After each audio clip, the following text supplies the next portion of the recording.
কি কৈছে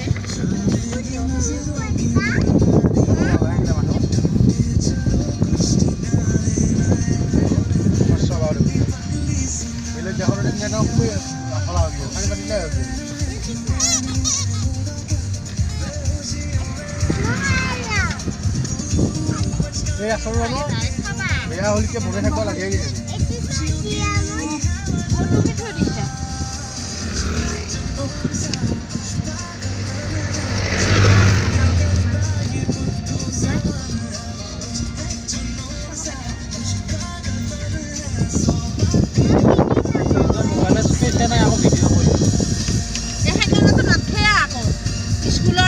মোবাইল কি হ্যাং মারে মোবাইলৰ স্কুলৰ এম্বুলেন্স খান আহিলেও ফটো মাৰি দে এবাৰ বেহু যাব লাগে কেতিয়াবা কিহৰ কাৰণে এম্বুলেন্স আহিল বুলি ফেলে কাটি বুজিলিহে বুজা এই আৰু কি গাড়ী গাড়ী গৈছে বাবা